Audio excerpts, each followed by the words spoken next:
हाग्रामा महिलारि आन्दलन खालामनाय समाव सरि बे माबा मावनाय समाव बिटिसिखौ सालायनाय समाव प्रमद बर'मोनहा माने प्रक्सि एबसुनि मुभमेन्ट खालामदों बेखौ बयबो नुदों ओमफ्राय बिटिसिआव इसेबां माने फान्ड फैदों थाखा फैसा फैदों बे थाखा फैसाखौ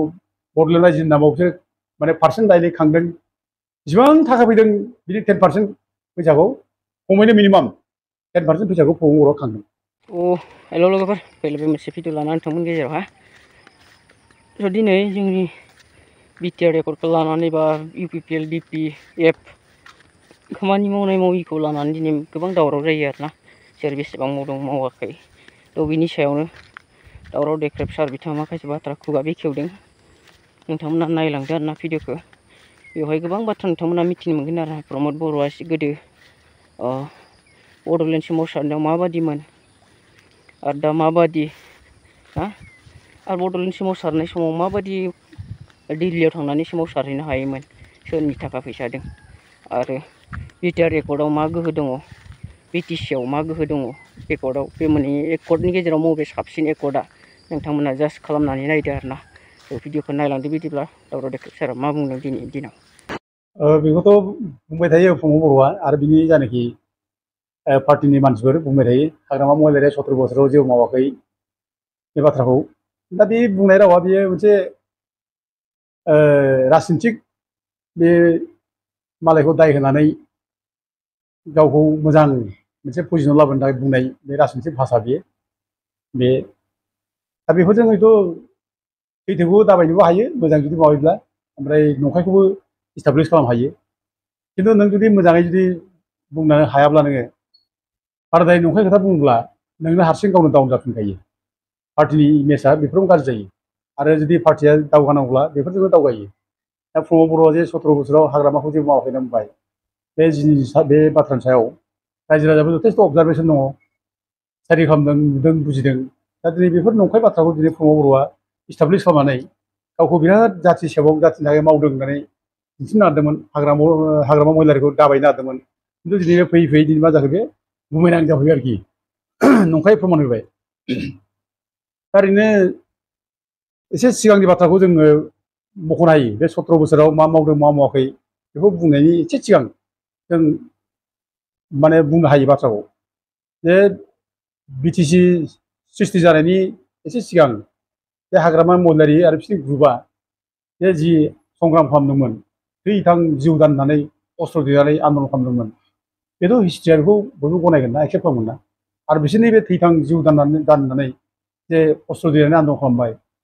दा बिनि गेजेरजोंसो बिटिसि मोनबोदों 6 सिडुल बिटिसि मोनदों बेथ' हिस्ट्रि बेखौ नों बोरै नंखाय होनना बुंनो आरो बे हिस्ट्रिया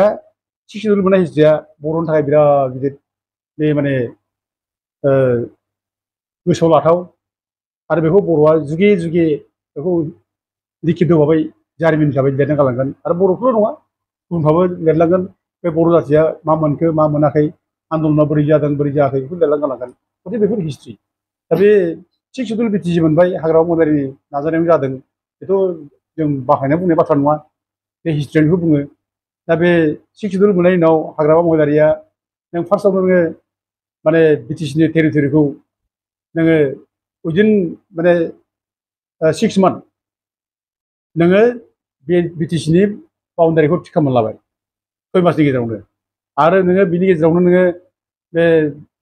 बिटिसिनि बाउन्डारि थि खालामनानै नोङो 40टा समस्ति थि खालामना लाबाय दा अब्ला नोङो बेनो मोनसे बिटिसि सासन खालामनाय मोनसे कनसेप्टखौ बे क्लियार खालामखादों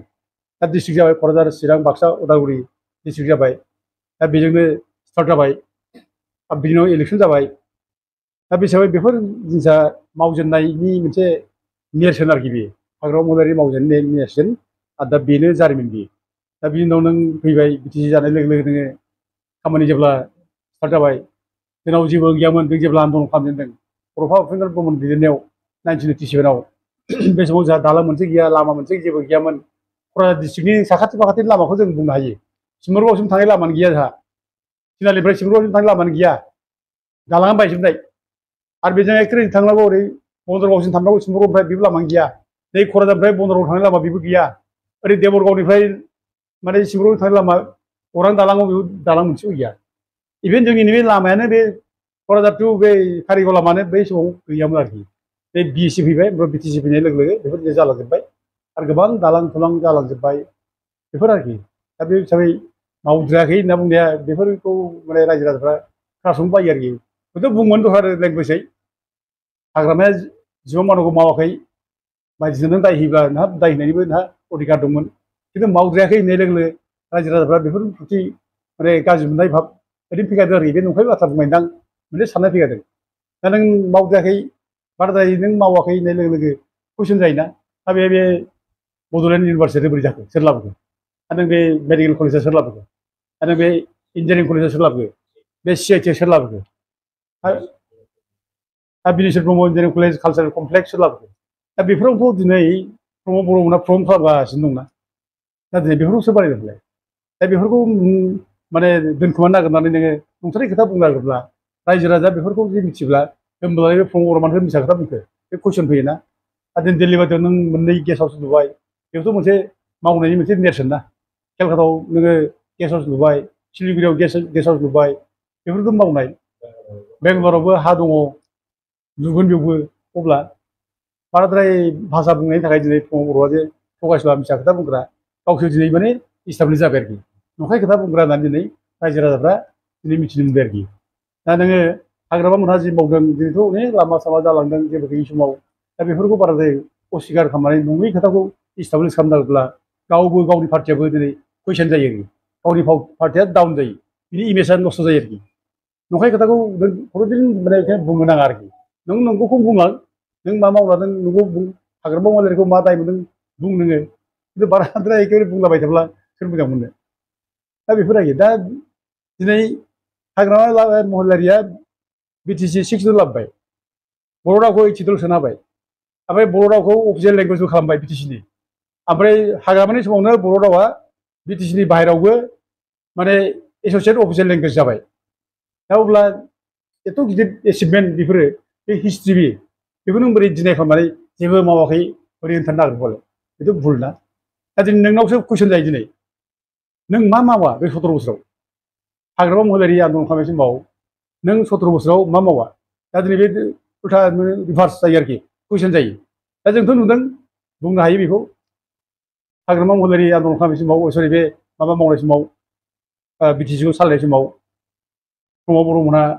माने प्रक्सि एक्सुवेलि मुभमेन्ट खालामदों बेखौ बयबो नुदों ओमफ्राय BTCआव इसिबां माने फान्ड फैदों थाखा फैसा फैदों बे थाखा फैसाखौ बड'लेण्ड रायजोनि नामाव बिसोर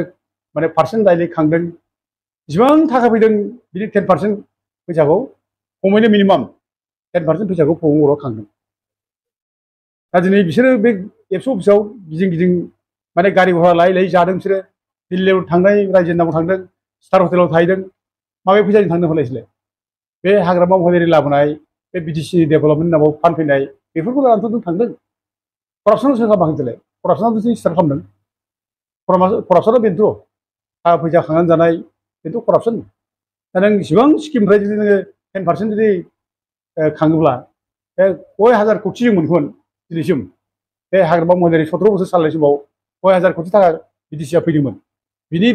10% जुदि दानोब्ला प्रमद बर'मोनहा बेसेबां पार्सेन्ट बेसेबां माने कौटि थाखा कालेक्सन खालामखो दा दिनै बिनि हिसाबखौ प्रमद बर'आ होनो हागोन होनायसाय हायोब्ला दाथ' बेखौथ' जों रायजोफ्रा मिथिनो लुबैयो 17 बोसोराव बिदि खामानि मावदों प्रमद बर'मोनहा फैसा खाङैखाय माने एबसुनि नामाव आन्दलन खालामनाय बेबो प्रक्सि आन्दलन बेबोथ' हिस्ट्रि नोंनाबो हिस्ट्रि दिनै उरखाव माने सरि हाग्रामा महिलारिया जेनाखि हिस्ट्रि खालामबाय मोनसे बर' जाथि दानायनि हिस्ट्रि 6 सिडुल लाबोनायनि हिस्ट्रि दिनै नोंनाबो बे माने प्रक्सि आन्दलन खालामनायनि मोनसे नोंनाबो हिस्ट्रि आरोखि बेखौ रावबो डिनाय खालामनो हाया नों आन्दलन खालामदों सिकिउरिटि लालायनानै आगसि आगदा दाया बाये एस्कर्ट लालायनानै नोङो आन्दलन खालामदों नोंथांमोन बयबो खोनाबाय जानो हागौ मा बुंदों बिथाङा प्रमद बर'मोना गोदो हाग्रामा सरकार थानाय समाव बेसेबां पार्सेन्ट लानानै बेसेबां पार्सेन्ट लायोमोन आरोना थ' बे मोनसे बिथांमोना खोनाबाय जानो हागौ आरो दिनै प्रमद बर'आ मा मावदों आरो हाग्रामाया मा मावबोखो बिनि बागै नोंथांमोना बयबो खोनाबाय जानो हागौ आरोना बे पार्टिजों खोथा गैया नाथाय सोरबाफोर गावखौनो बिराद मोजां दिन्थिनो नागिरब्ला बिनि गोसोआव सिङाव माखासे गाज्रिबो थाखुमायो आरोना सोरबाफोर खामानि मावनो रोङि मानसियाबो आं बेखौ मावबाय होननानै बिराद दिन्थिनानै लायो सोरबा मावग्रा मानसिया सिरियै थायो आरोना बेबायदि जों गोबां मानसिखौनो नुयो दिनैनि दिनावबो प्रमद बर' हाग्रामानि गेजेराव बेबायदि जादों नामा रायजो राजा नोंथांमोना डिसाइड खालामदो हाग्रामा लाबोनाय बिटिसिआ 6 मान्थनि गेजेरावनो मोनसे एरिया गावनि ओनसोल बाउन्डारि दाना लानो हादोंमोन दिनै प्रमद बर' लाबोनाय बिटिआरआ बेसेबां बाउन्डारि बानायनानै लानो हाखो गावनि ओनसोलखौ बानायनानै लानो हाखो ना बै हाग्रामा लाबोनाय बिटिसिआवनो दङ बिसोरनि सोमावसारनायनि फिथाइया दिनै बेखौ सानदों आरोना रायजो राजा नोंथांमोना थ' आं भिडिअखौ गोलाव खालामनो सानाखै गाज्रि जादोंब्ला मोजां जादों नोंथांमोना कमेन्ट खालामनो हागोन आरोना थ' चेनेलाव गोदान फैदोंब्ला साबसक्राइब खालामनो हागोन लोगोफोर थ' भिडिअखौ एसेयावनो दोनथ'बाय बाय